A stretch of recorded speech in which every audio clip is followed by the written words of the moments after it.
Howdy. This is going to be the first run of the Kingtech K45. This is the G3 version, so it's actually the same size as the K30. What they did is they changed their blade pitch to be able to produce the same amount of thrust, which is 4.5 kilograms, almost 10 pounds of thrust, at the exact same RPM as the G2 series. So that's that. So we have our Futaba 18SZ transmitter. That'll be running the system. We have a Futaba R7014SB that will be our receiver. That's because we need so many channels for the Avanti, the mini Avanti that we're going to put this in. This is the GSU, or ground station unit. This is the ECU, which is the engine control unit.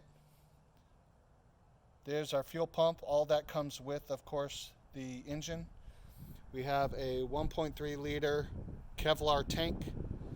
I don't have the UAT in here right now for engine test stand, but we will have a UAT, which is ultimate air trap, in the airplane. So vent and clunk, of course, that feeds straight to the pump. The pump then goes through the filter. The filter goes to a manual cutoff valve, and then on over to the turbine. We're powering the receiver with a 2-cell lithium polymer battery from F3A Unlimited. That goes to a safety switch from Powerbox. It's called a smart switch. So you hit it once, wait for it to turn orange, hit it again, and then it'll turn green. Just provides a little extra safety. That runs to a voltage regulator here. I have it regulated down to 7.2 volts for consistency. That plugs into what we have it in channel 12 on the 7014. The ECU plugs into the GSU in one channel, and then in this channel here, that's the GSU. This one goes to the throttle, which of course on Futaba is channel 3. Now for the Kingtechs and most electrics on Futaba, you have to reverse the throttle servo, so make sure that's done. So that's our setup for the test stand. We have it clamped down and on a table. We're outside in the backyard here. So we're going to start the process. This will be the first run on the K45. So the first thing we do is turn on the transmitter. You'll notice that the trim is low and the stick is also low. Now we're going to turn on the smart switch. Hold it. Orange, hit it again, turns green. That powers on the GSU. Okay, everything's ready. Trim is showing low, the engine's showing correctly, and the ECU blinked. There's your receiver. It's both in the green. First thing we're going to do is open our manual shutoff valve. Okay, now we're going to bring up the trim on the transmitter to where it says ready. So there's ready. Okay, so we're ready to run. We have the blue light on the ECU. Everything's ready. So what we'll do is we'll take the transmitter stick, raise it up and lower it, and then the process will start. We have our fire extinguisher. We have our super helper here. We're ready to go. Okay.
Okay, and then to kill it, we take our trim all the way down and it'll shut off.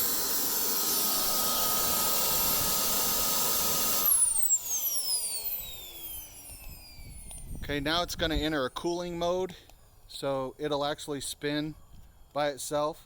And with the new Kingtechs, you can actually turn off the transmitter and the receiver, and it'll still go through the cool down process as long as your life battery, of course, is still connected. We'll leave it running though. I just think that's a little safer. So anyways, that's the brand new Kingtech K45G3.